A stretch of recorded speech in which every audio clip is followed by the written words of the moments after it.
साथियों, You agree with that? शुरुआत करें। साथियों,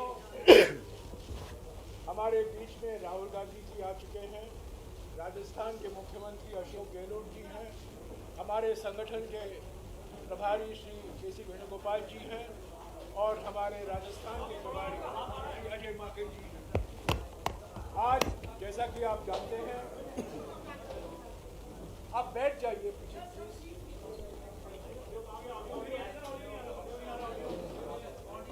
ऑडियो राहुल जी क्या आएगी?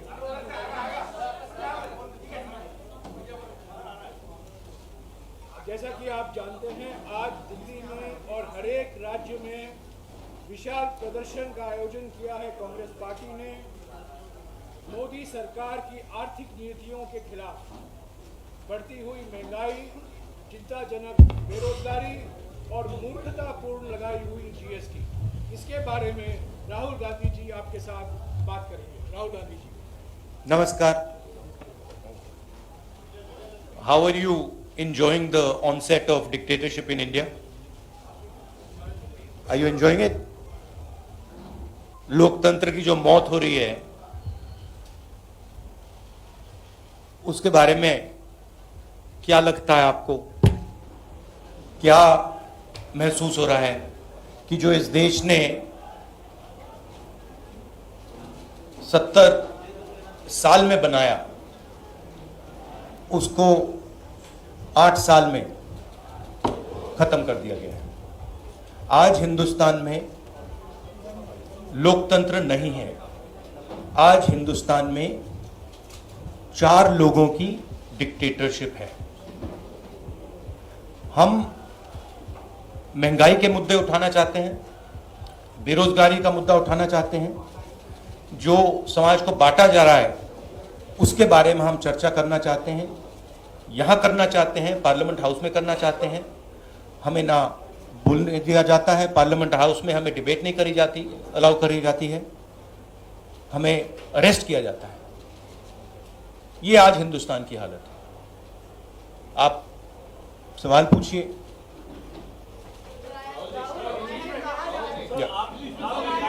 In English.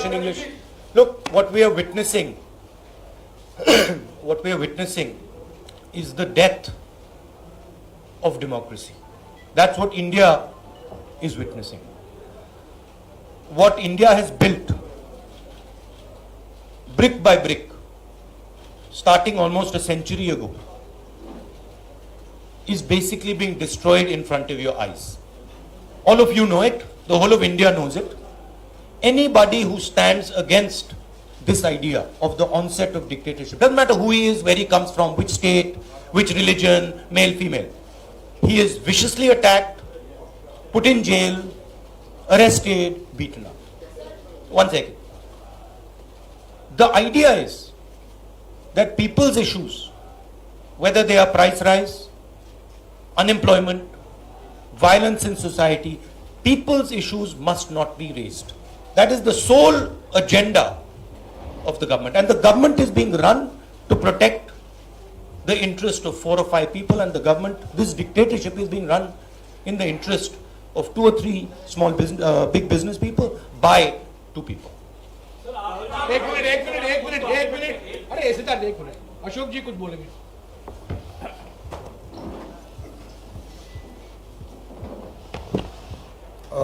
राहुल जी ने जो कहा उसका आप समझ रहे हैं कि देश में क्या हालात हैं।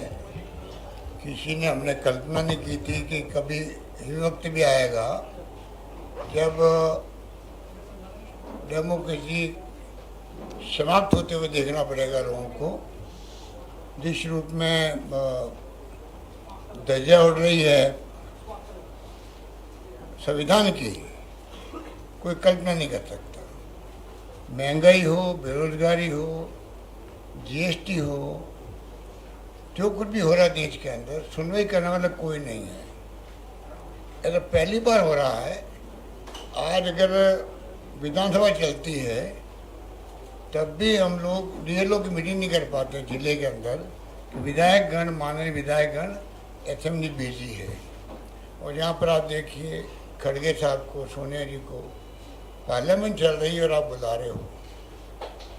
इसलिए मैंने उस वक्त कहा था कि ईडी का आतंक है देश के अंदर, आतंक है।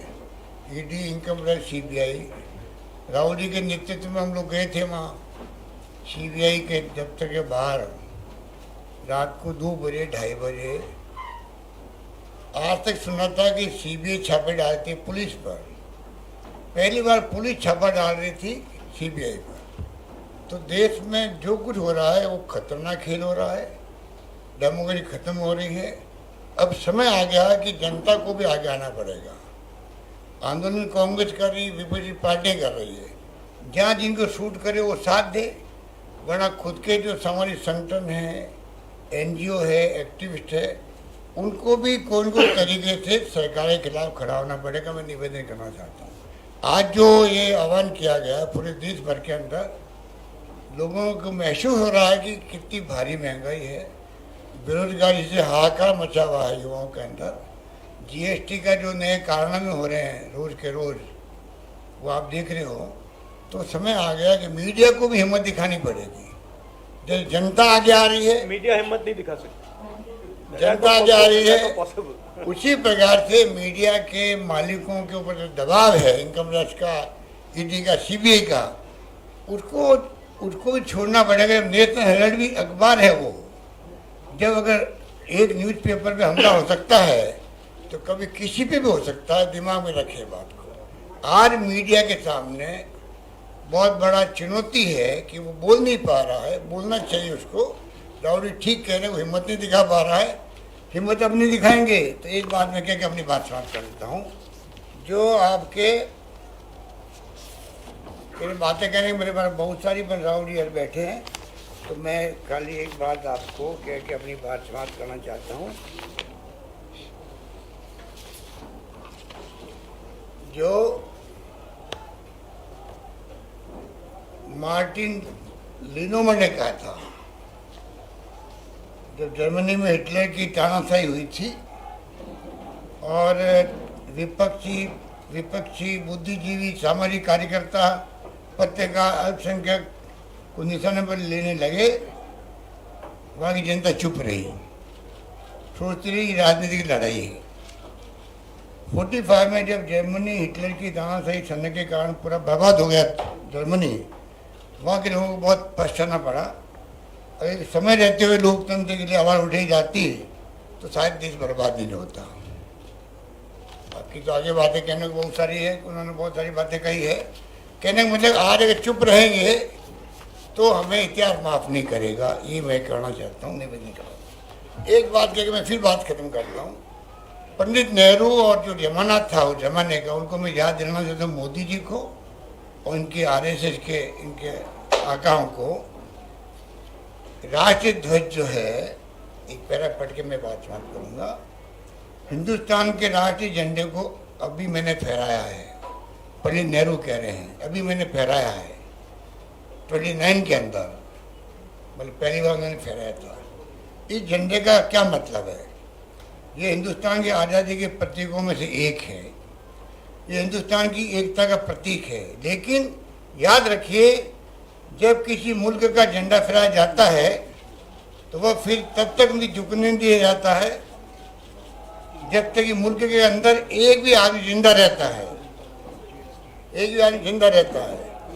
आज आप लोग इस मौके पर इकट्ठे हुए हैं जबकि राष्ट्रीय कांग्रेस अपना सबसे ज़्यादा महत्वपूर्ण अधिवेशन कर रही है और मुल्क की आज़ादी के लिए लड़ी जाने वाली लड़ाई में एक बड़ा कदम आगे बढ़ाने जा रही है। पंडित नेहरू कह रहे हैं, आज जबकि आपने एक झंडा फहराया है, क्या आपके अंदर इस संकल्प की आग नहीं झलक रही है कि इसे झुकने नहीं दिया जाएगा? मैं चाहता हूं कि आप ये प्रण करें, इस झंडे की हिफाजत करने की पूरी ताकत आप में रहेगी और यह कि आज़ादी की खातिर आप अपनी जान को कुर्बान करने देने के लिए तैयार रहेंगे। जिस झंडे के नीचे आज हम खड़े हैं, जिसको आपने अभी सलामी दी है, वह किसी एक जमात का नहीं है, ये एक देश का झंडा है। अब तक अगर आपने किसी खास जमात के लिए मुल्क को नुकसान पहुंचाते हुए काम किया है तो आप गलती पर थे। वे सभी लोग जो आज इस झंडे के नीचे खड़े हैं हिंदुस्तानी है, न हिंदू है, न मुसलमान है, बल्कि हिंदुस्तानी हैं। जिन स्वयंसेवकों ने आज इस झंडे को सलामी दी है, उन्हें इसकी इज्जत रखने के लिए अपनी जान तक देने के लिए तैयार रहना होगा। एक बात फिर याद रखिए कि जबकि ये झंडा फहराया जा चुका है, ये तब तक नहीं झुकने पाए जब तक कि एक भी हिंदुस्तानी मर्द, औरत या बच्चा हिंदुस्तान में रहता है। आप बताइए, 29 के अंदर पंडित नेहरू ने पहली बार झंडा फहराया था। अमृत महोत्सव मना रहे हैं, पिछले साल में कभी झंडे की बात की इन लोगों ने? उपलब्धि पिछले साल में किसकी कोई बात हो रही है उसकी? आप क्या चाहते देश को, किस दिशा में लेना चाहते हो, धीरे धीरे देश समझ रहा है। इसलिए मैं कहना चाहूँगा, जो समस्या हमारे सामने चुनौती भरी है, हम सबको आगे आना पड़ेगा। मेरा निवेदन यही है। धन्यवाद। एक minute Siddharth, one by one. और डेमोक्रेसी में जो भी टूल्स होते हैं किसी इशू को उठाने के लिए, आपने संसद में चर्चा करा दी। सरकार के कई लोगों ने बोला, उन्होंने महंगाई है मानने से इनकार कर दिया। आपने गांधी जी की प्रतिमा के सामने प्रोटेस्ट कर लिया, आप सड़क पर हैं। क्या वजह आपको लगती है कि सरकार प्रेशराइज नहीं हो, सरकार के ऊपर दबाव नहीं बन रहा है? क्या इसलिए कि वो चुनाव जीत जाते हैं? क्या इसलिए कि जनमत उनके साथ है? क्यों प्रेशर नहीं पड़ रहा है? करेक्टिव मेजर्स क्यों नहीं ले रही गवर्नमेंट? जैसे मैंने पहले कहा, जो ऑपोजिशन डेमोक्रेसी में, लोकतंत्र में लड़ती है, वो इंस्टीट्यूशंस के बल पे लड़ती है। मतलब जो देश का लीगल स्ट्रक्चर होता है, जुडिशियल स्ट्रक्चर होता है, जो देश का इलेक्टोरल स्ट्रक्चर होता है, जो देश की मीडिया होती है, उसके बल पर ऑपोजिशन खड़ी होती है। वो सब जो इंस्टीट्यूशंस हैं, वो सब के सब सरकार को पूरा सपोर्ट दे रहे हैं। क्यों? क्योंकि सरकार ने अपने लोग इंस्टीट्यूशंस के अंदर बैठा रखे हैं। हिंदुस्तान का आज हर इंस्टीट्यूशन इंडिपेंडेंट नहीं है। हिंदुस्तान का हर इंस्टीट्यूशन आज आरएसएस के कंट्रोल में है। आरएसएस का एक व्यक्ति हर इंस्टीट्यूशन में बैठा है। तो हम एक राजनीतिक पार्टी से नहीं लड़ रहे हैं, हम हिंदुस्तान के पूरे इंफ्रास्ट्रक्चर के खिलाफ लड़ रहे हैं। जब हमारी सरकार होती थी, इंफ्रास्ट्रक्चर न्यूट्रल रहता था, हम इंफ्रास्ट्रक्चर को कंट्रोल नहीं करते थे। 2 राजनीतिक पार्टियों की लड़ाई होती थी, 3 राजनीतिक पार्टियों की लड़ाई होती है। आज इंफ्रास्ट्रक्चर सरकार का पूरा एक पार्टी के साथ है। फाइनेंशियल इंफ्रास्ट्रक्चर उनके साथ है। अगर कोई दूसरी पॉलिटिकल पार्टी को सपोर्ट करना चाहे, उस पर ईडी लगा दी जाती है, सीबीआई लगा दी जाती है, धमकाया जाता है, डराया जाता है। तो फाइनेंशियली मोनोपोली है बीजेपी की, आरएसएस की, इंस्टीट्यूशनली मोनोपोली है। इसीलिए ऑपोजिशन इफेक्टिवली, अग्रेसिवली खड़ी हो रही है, बट इंपैक्ट जो होना चाहिए वो दिख नहीं रहा है। सिद्धार्थ, एक मिनट सिद्धार्थ। सर, आप पार्लियामेंट में जब प्राइस राइज पर चर्चा हो रही थी, वित्त मंत्री ने रिप्लाई दिया और कहा कि ये माना कि हाँ महंगाई है, लेकिन उतनी नहीं है कि यूपीए सरकार के वक्त 7% इन्फ्लेशन रेट है, लेकिन this is just complete nonsense. आज सबसे ज्यादा अनएम्प्लॉयमेंट हिंदुस्तान में, महंगाई बढ़ती जा रही है, गैस सिलेंडर की प्राइसेस बढ़ती जा रही हैं। पता नहीं, शायद मतलब फाइनेंस मिनिस्टर को मतलब ये आंकड़े दिख ही नहीं रहे हैं, या उनको बताया गया है कि बस बोलते जाइए, बट ये रियलिटी नहीं है। आप किसी भी कस्बे में चले जाइए, किसी भी गांव में चले जाइए, किसी भी शहर में चले जाइए, पूछिए महंगाई की क्या हालत है, आपको बताएंगे कि सबसे ज्यादा आज महंगाई है। तो देखिए, रियलिटी एक है और परसेप्शन एक बनाया जाता है, ठीक है। कहते हैं स्टार्टअप इंडिया, ठीक है, पूरा ट्रांसफॉर्मेशन कर दिया। आप मुझे दिखाओ स्टार्टअप इंडिया है कहां? स्टार्टअप इंडिया लोगों को फायर कर रहा है, निकाल रही है स्टार्टअप्स, लोगों को सड़क पे फेंक रही हैं। कोविड में हिंदुस्तान में कोई नहीं मरा। हेल्थ मिनिस्टर आपको कहेंगे कि हिंदुस्तान का परफॉर्मेंस दुनिया के सब देशों से बेहतर था। यूएन आपको कह रहा है कि 5 million people have died, Hindustan की सरकार कह रही है नहीं हुआ, वो झूठ बोल रहे हैं। गुजरात में आप जाएंगे, वहां पे मतलब लाशों के ढेर लग गए थे। गंगा में आपने देखा लाखों लोग मरे, मगर नहीं, हिंदुस्तान की सरकार कहती है यह सच्चाई नहीं है। बेरोजगारी बढ़ती जा रही है, हिंदुस्तान की सरकार कहती है सच्चाई नहीं है। महंगाई बढ़ती जा रही है, हिंदुस्तान की सरकार, उनकी जो फाइनेंस मिनिस्टर हैं, कहते हैं नहीं। पूरा कम्युनिकेशन स्ट्रक्चर उनके हाथ में। एक मिनट, सुप्रिया। सर, आपने हल्ला बोला है महंगाई पे, बेरोजगारी के मुद्दे पे। आप कह रहे हैं कि कम्युनल हार्मनी के लिए हम लोग लड़ रहे हैं, लेकिन सरकार ने उसका हमला आप पर छोड़ दिया है। How do you see the way that dedicating happening and you are raising the issues of people? I understand one thing very clearly. The more I raise people's issues, the more I tell the truth in front of you, the more I will be attacked by the government. It's a simple thing. जितना मैं सच्चाई बोलूंगा उतना मेरे ऊपर आक्रमण होगा। मेरी प्रॉब्लम यह है कि मैं सच्चाई बोलता हूं, मैं डरता नहीं हूं।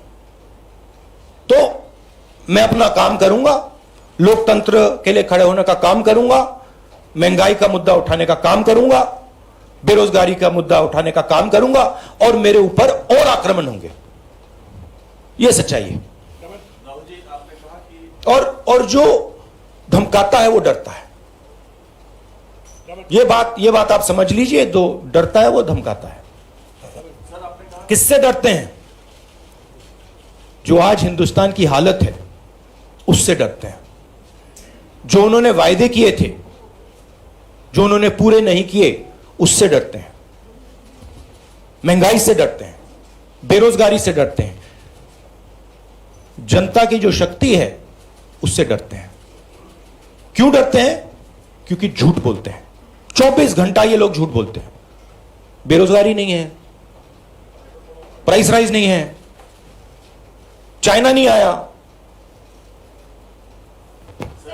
एक मिनट, आप राजनीतिक दल को डराने की कोशिश सरकार के द्वारा होती है। वो डराने की कोशिश तो आपको, सोनिया जी को, कांग्रेस पार्टी को भी हो रही है। उस डर को किस तरीके से मुकाबला करेंगे? डर है ही नहीं, मुकाबला करने की क्या जरूरत है ही नहीं डर। किस चीज से डरना? डर नहीं। एक मिनट, मौसम मैं आ रहा हूं।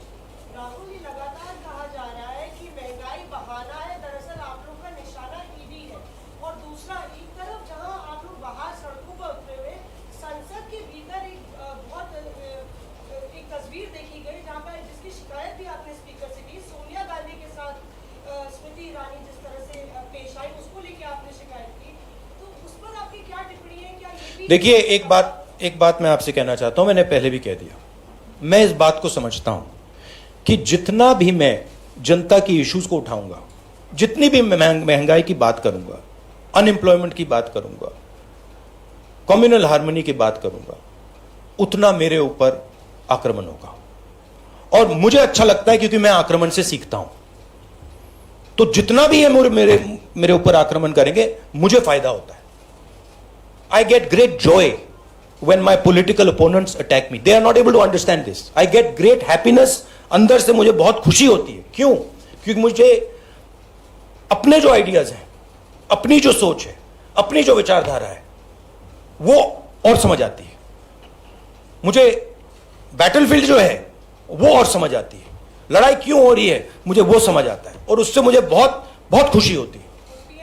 एक मिनट, आप एक काम कीजिए, अगर आपको मौका मिले, जो ईडी ऑफिसर्स ने मुझे इंटेरोगेट किया, उनसे आप जाके बात कीजिए। वो आपको बता देंगे क्या हुआ उस कमरे में। No supplement. IANS news agency से मेरा सवाल है कि आखिर क्या मजबूरियां कांग्रेस पार्टी के सामने है कि आपको हर चीज पर साबित करना पड़ रहा है, चाहे वो झंडे को लेकर हो, महंगाई को लेकर हो, या कोई भी अन्य मुद्दा हो। कांग्रेस पार्टी को जनता के सामने ऐसा क्या मजबूरियां? कांग्रेस पार्टी को नहीं, हिंदुस्तान में कोई भी व्यक्ति, किसी भी पार्टी का, non political, political, film star, कोई भी अगर सरकार के खिलाफ कुछ बोलता है, उस पे हिंदुस्तान के सारे इंस्टीट्यूशन का वजन पड़ जाता है। यह कांग्रेस पार्टी की बात नहीं है। मैंने जो यहां शुरुआत की, और देश को शायद ये समझ नहीं आ रही है और आएगी बात, लोकतंत्र आज हिंदुस्तान में नहीं है, खत्म हो गया है. Democracy is now a memory in India. It is nothing more. And there are consequences to this. You will see there are going to be devastating consequences to this, because the people of India are not just going to keep quiet. Rahul ji, Mausami ने जो सवाल पूछा था, पहला सवाल वही मैं दोहराना चाहता हूँ. आपके पॉलिटिकल ओपोनेंट्स मेनली नए सवाल पूछे. मल्टीपल बीजेपी लीडर्स का सच में उसका जवाब नहीं आया था सर. किसका नहीं जवाब है? मल्टीपल बीजेपी लीडर्स का आरोप है कि महंगाई सिर्फ बहाना है, क्योंकि आपसे और मिसेस गांधी से ईडी क्वेश्चनिंग कर ली, इसलिए आप लोग इतना बड़ा हुआ. नहीं, question all you want. Question all you want. Right? There is absolutely nothing there. Everybody knows it. So question all you want. My job is to resist the idea of the RSS. That's my job.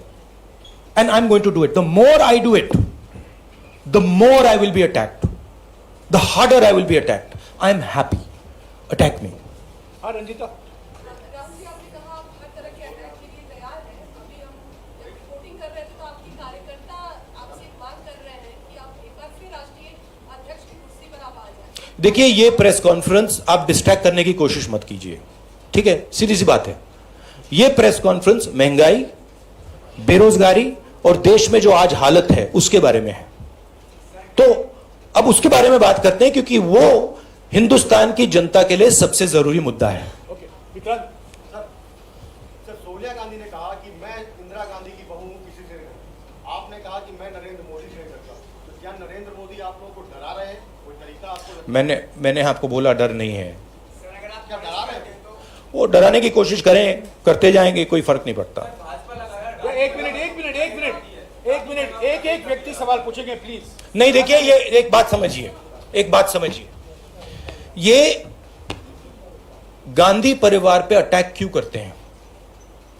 ये गांधी परिवार पे इसलिए attack करते हैं क्योंकि हम एक विचारधारा के लिए लड़ते हैं, और हमारे जैसे देश में करोड़ों लोग हैं.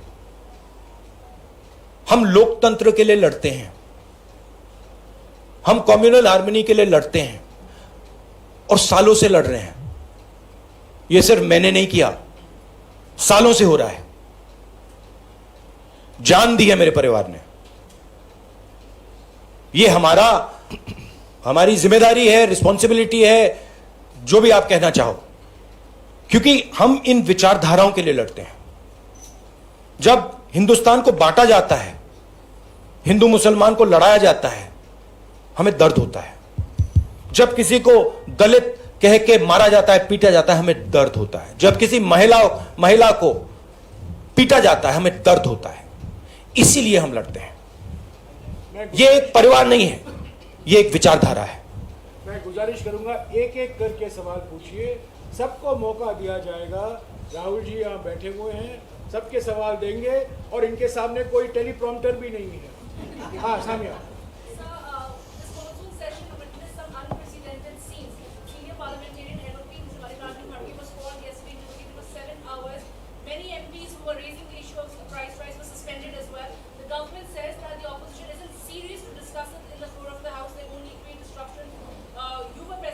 We have been asking for a discussion on price rise. No discussion was allowed. Practically no discussion is allowed in parliament. The Chinese troops came into India, they occupy India, no discussion is allowed. Unemployment we want to raise, no discussion is allowed. Price rise, no discussion. Agnipath, no discussion. No discussion is allowed. It is much more beneficial for us to have discussion in parliament. We demolish the government every single time we have a discussion in parliament. Right? 1 second, please let me speak. Right? We demolish the government every single time we have a discussion. You're aware of it. They don't want a discussion. They can't face a discussion. That's the truth. And this is not only a Congress issue. They cannot face a discussion with any opposition party. जी आप कह रहे हैं कि बेरोजगारी महंगाई के मुद्दे पर हम लड़ रहे हैं. बीजेपी भी ये कहती है कि लोकतंत्र में चुनाव सबसे अच्छा तरीका होता है जब जनता तय करती है वो किसकी। हाँ, हिटलर भी चुनाव जीत के आया था।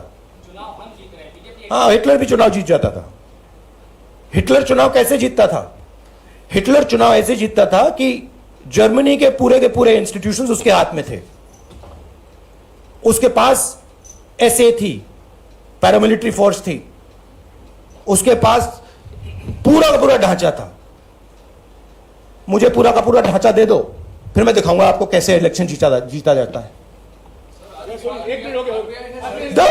You see, please understand. What? नहीं वो अलग है। Sunil Sir, you were saying about your family and your fight and you're fighting for an ideology. Some would ask that Mr. Rahul Gandhi should now take over the leadership of the Congress party and fight for this, especially when you're talking about price rise. Sunil, he has already answered that question. He has said that this Sunil, please refer to the earlier answer. हाँ जी। सिद्धांत please I will please refer to that one. It is there. आपने पूछ लिया। You can look at the video. First round में सबको मौका देना You can look at the video nicely, and it's all there. Sunil no supplementary please. हाँ please. Rahul, जब लोकसभा में बहस हुई थी तो निर्मला सीतारमण ने कहा था मैक्रो इकोनॉमिक फंडामेंटल्स हमारे परफेक्ट हैं, इसलिए श्रीलंका से अगर I think the macroeconomic fundamentals that she's talking about is something else. I don't think the finance minister has any understanding of what is going on in the economy of India. Zero understanding, right? She is there as a mouthpiece. She has absolutely no understanding. हाँ जी। बीच में। If she had understanding, we would not be in the situation we're in, right? The entire job creation system of India has been destroyed. Small and medium businesses have been wiped out. We have a GST which is a disaster. Please go and ask any state and they will tell you this GST is a disaster, right? We have the highest unemployment in the country. Price rise across the board. And the finance minister is saying there is no problem. Fine. एक minute यार, एक minute, एक तरीका है सवाल पूछने का। Please. हाँ। आपको मौका दूंगा। आप उनको अटैक करते हैं, फिर आप चले जाते हैं पार्लियामेंट से बाहर और बीजेपी कहती है वो Congress is not participating in the discussion. Please refer to my earlier answer, which I had just given, about the importance of debate and how we are not allowed to debate in Parliament. हाँ या मुझे बोलिए। आज कांग्रेस जगह जगह प्रदर्शन करने की बात कर रही है, बहुत अनुमति नहीं मिली, ऐसे में आप कैसा रहेगा फिर आपकी ओर से क्या क्या प्रदर्शन हो सकता है? अब देखेंगे, हमारा काम विपक्ष का काम है। एक तरीका चलेगा नहीं चलेगा उसको हम टेस्ट करेंगे, दूसरा तरीका टेस्ट करेंगे, तीसरा तरीका टेस्ट करेंगे, मगर हम रेजिस्टेंस को नहीं छोड़ेंगे। हाँ जी। Last to question. आखिर में एक मिनट यार, एक मिनट सुनिए। रुक जाइए प्लीज। राहुल, आपने कहा कि विपक्ष को खत्म करने की कोशिश है, आपको डराया जा रहा है, अटैक किया जा रहा है, क्या इस बात का भी आपको अंदेशा है कि आपकी या सोनिया गांधी की गिरफ्तारी भी हो सकती है? मैंने आपसे कहा आप जो भी करना चाहते हो करो, कोई फर्क नहीं पड़ता मुझे। It does not make me any difference. You have to understand this. You have to understand the culture I come from. It does not make me any difference. I will be the happiest person. हाँ जी। राहुल जी, विपक्ष जो है जैसे कि पश्चिम बंगाल में ममता जी विपक्ष में, महाराष्ट्र में एनसीपी आपके साथ है, लेकिन इस आंदोलन में आज आपके साथ नहीं है। इन्होंने कहा है ये प्रेस कॉन्फ्रेंस महंगाई, जीएसटी और आर्थिक मुद्दों पर सीमित है, और इसी पर अगर आपको सवाल है तो पूछिए। जी राहुल, आपने जिक्र किया कि विपक्ष की जो मजबूती होती है वो संस्थान होते हैं, इंस्टीट्यूशंस होते हैं। हमने अभी देखा कि पीएमएलए को लेकर जिस तरह से लगातार आप भी हमलावर हैं, पीएमएलए के जो प्रावधान थे उसके खिलाफ 242 याचिकाएं सुप्रीम कोर्ट में दी, लेकिन सुप्रीम कोर्ट का एक आदेश आता है और उसके बाद भारतीय जनता पार्टी कहती है कि अब विपक्ष के नेताओं पर और ज्यादा सारे के सारे हिंदुस्तान के इंस्टीट्यूशंस आज आरएसएस बीजेपी के कंट्रोल में है। सारे के सारे, एक नहीं बचा है, सारे के सारे। तो जो ऑपोजिशन का आइडिया है ऑपोजिशन के ऑर्गेनाइजेशंस नहीं, ऑपोजिशन के का जो आइडिया है उस पर आक्रमण हो रहा है। साथियों एक मिनट,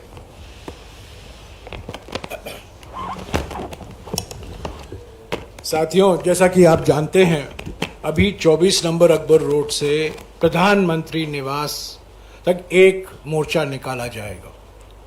11 साढ़े 11 बजे को पार्लियामेंट से राइजीना हिल तक एक प्रदर्शन होगा। ये आज का कार्यक्रम है। आज राहुल जी हमारे बीच में हैं, उन्होंने सभी सवालों का जवाब दिया है। एक तरफ एक व्यक्ति हैं जो बैठकर आपके सवालों का जवाब देते हैं, दूसरे तरफ एक व्यक्ति हैं जो 8 साल से एक भी प्रेस कॉन्फ्रेंस, एक भी प्रेस भेंट नहीं की है। एक तरफ एक व्यक्ति हैं जो बिना कोई कागज के आपके सवालों का जवाब दे रहे हैं, और दूसरे तरफ एक व्यक्ति हैं जो टेलीप्रॉम्प्टर जीवी हैं। तो ये आपको साफ दिखाई दे रहा है। और जब मैं सिर्फ ये कहना चाहता हूं, जो राहुल जी ने अभी कहा मैं उसको दोहराना चाहता हूं। सबसे मुख्य बात जो राहुल जी ने कही मेरे विचार में, उन्होंने ये कहा जो धमकी देते हैं वो डरते हैं, जो राजनीतिक प्रतिशोध में विश्वास रखते हैं वो डरे हुए हैं, और जो लोगों को डराते हैं और जो चर्चा से भागते हैं, जनता के मुद्दों से भागते हैं, वो डरे हुए हैं। ये उनका मुख्य संदेश है। शुक्रिया। एक बात मुझे कहनी है कि आपने जो कहा कि राहुल गांधी भी पार्लियामेंट में आए, गांधी फैमिली जो है 32 साल से ना प्रधानमंत्री ना मुख्यमंत्री ना कोई पद पे रही है, तो मोदी जी क्यों डरते हैं? इसका जवाब दें।